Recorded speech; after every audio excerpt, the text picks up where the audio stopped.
to start off first of all, and our thoughts and prayers are with everyone in Gatlinburg, and we're looking into doing some different things as a football team and moving forward. But the way this state, the way the community is embraced them, it's truly remarkable. But from my perspective and from our football family perspective, our thoughts and prayers are with everyone associated with that tragedy. I'd like to personally thank Scott Ramsey and the Music City Bowl. I know our players are looking forward to playing in-state, a very, very good opponent.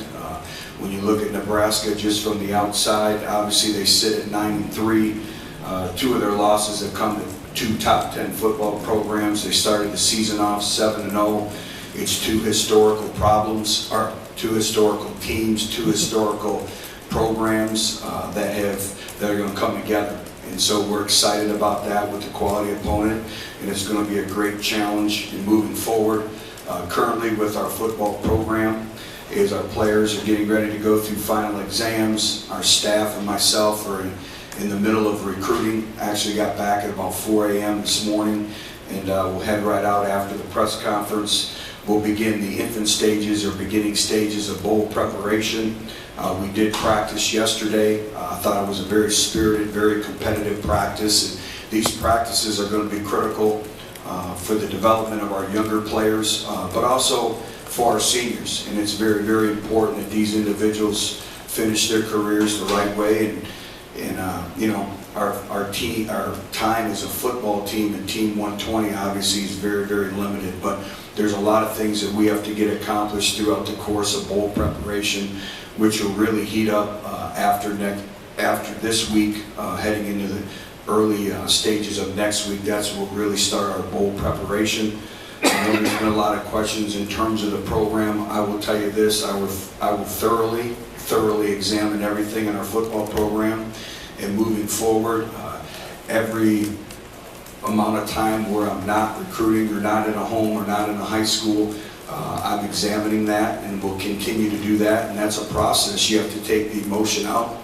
You have to look at where you're at. You have to look at how far you've come, and then you have to look at your deficiencies as a football team and a football program, and being 9 strong from position groups and everything associated with that. And I'll continue to address our football program over the next few weeks and next upcoming months as well. So I answer any questions you may have. Which couple of things, would there be anybody returning for the bowl game that didn't play against Vanderbilt? And secondly, have you ever tried to bring in a former player like Alabama's done, have Trent Richardson as a scout team running back, or Blake Sims as a scout team quarterback? Have not brought in a former player to practice. That's something that we have talked about as a staff, but I think there's a lot of things that go into that, but we have not done that. But I can tell you we've had discussions about doing that at some point in time or another. And then, I'm sorry, Jimmy, what was your first question? Injuries. Chance Hall will be out for the Music City Bowl, so he will not play. He underwent successful surgery. We expect to have him back in the winter months, and we'll have him back for spring football, which will be great for his development. And I give that young man a lot of credit, but to get him back to lifting weights and get stronger, and he didn't have that luxury in the off season, and he didn't have that luxury in the summer as well. And so to be able to get his health back for spring football will be critical. The individuals that played at the end of the year, those are the ones that are playing the bowl game. Will Leonard Berry be available? No. Questions? Chuck? How do you break it down to practices between now and the bowl games? How many times a week considered? Yeah, that in terms of bowl preparation, that's a balancing act right now, because it's all about finishing strong in the classroom. So we won't practice again until Monday or the following week, a week from today. And then we get into it where we will do something every day.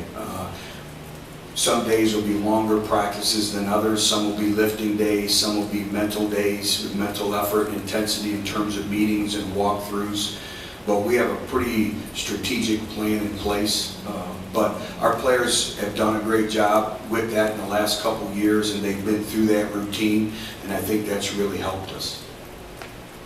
Butch, when you put your bowl practice plan in place, everybody talks about it, for the young players, and I know had to play so many guys, but do you experiment at all pre-Christmas with maybe guys at other position, or do you put all that on the back burner and think about that more in the springtime, and this is just about your opponent? Yeah, Brent, that's a good question.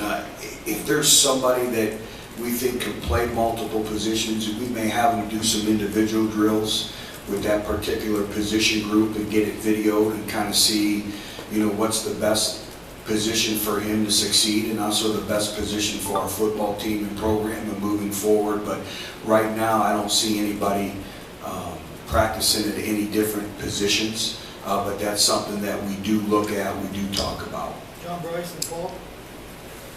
Hey, Coach, you referenced the fact you were out late recruiting. It's that time of year. With that in mind, I think you're now got 4 years left on your contract. How important is it that you be able to have more years than that to sell recruits? Is it something where you would like to see an extension? Well, again, everything, being out on the road, it's been almost kind of therapeutic for me. Again, the houses that we've gone into, the high schools, the perception of Tennessee football has been extremely positive. The reception that we receive when we go in, whether it's the houses, and our coaches have done a very, very good job of building those relationships over a long period of time. And everyone associated with our program, they understand where we're going. They can feel the excitement. They can feel the excitement from our coaching staff. So again, all my focus is on recruiting. And I think we're on the verge of really assembling a top-notch recruiting class to really address a lot of our needs that we need in moving forward. And then just to follow up, is it any more difficult to recruit when you're on a 4-year term? And then how is your recruiting approach different this off season, given the way that the previous 2 years you guys were fantastic closing the season, struggled a little bit this year? Is there any difference in approach there? No, it's a people-oriented business. It's all based on relationships. There's a lot of great things to sell in our football program, and obviously we didn't finish the way that we wanted to finish, obviously. But when you step back, and that's what you have to do is, as a leader and providing direction, is you have to take all the emotion out of it, and you have to be able to really address everything where you're at, and our recruits see that. So they're excited about the future of Tennessee football, and they want to be a part of it, and that's been great. And again, this next week is going to be critical, because after this week, then we enter an NCAA dead period where we're not able to leave campus. So this week is absolutely critical that we get in as many high schools and homes as we possibly can. Paul and Patrick. Which I know you said you were going to do a thorough evaluation in your spare time that you've had on the plane or even here at the office. What have you found that didn't live up to your standards this season, and where do you feel like you need to be most critical in your evaluations? I'm critical in all evaluations, starting with myself. And I think it starts with me, and then it goes to permeates through every part of your football program, and how can you possibly be the best at everything that you do in your football program. And some of it is we've had some unforeseen adversities, and that's life, and it's how you adapt, it's how you adjust. So there's a lot of things that go into that. I'm not going to get in here and talk about everything, but as we continue to go out on the recruiting trail, it's competitive depth. It's competitive depth across the board. And when I said the 5 weeks were going to be the most difficult stretch, part of that was I knew we were going to play with a lot of role players. And when I talk to a lot of coaches, they always talk about how you address your roster. It's I call it role players. Some people talk about a percentage, bottom half of your roster. That's where you build your competitive depth. So when I look at being 9 strong across the board, those are 9 position groups. We have to continue to recruit that depth. Our starting 22 could play with anybody in the country. I think we saw that out starting out 5-0. I think we've had some role players really develop, and some that need to develop more. But if I said one thing, it's that competitive depth, and you develop your players, but also it's recruiting, and that's why this recruiting class is paramount. There's going to be opportunities for individuals to come in and gain playing time immediately. And when we recruit a young man, we have a specific role in place for them. And like I said, I'm extremely excited because we're recruiting at a high level right now. Now, we obviously have a long ways to go, but there's a lot of great things to build upon. There's a lot of things that we need to address and improve as well, just like any company or any football team or any sports organization. Butch, kind of following up on that, specifically, how do you evaluate your coaching staff, and is it too early or do you anticipate making any changes to your staff? It's too early. Again, I'll do a thorough examination of everything, anything and everything, and even right down to when we watch the games, there's 3 criteria that we look at, and it's scheme, it's fundamentals, and it's personnel, and we break it down and the reasons why. And we've always done that. I'm going through a thorough examination of all of our games this year. I'm actually going back and watching practices. Everything that goes into it is very tedious and is very time consuming, but it's the most important thing that I do. But right now, it's a balancing act through recruiting. But again, I see a lot of progress as well. Steve,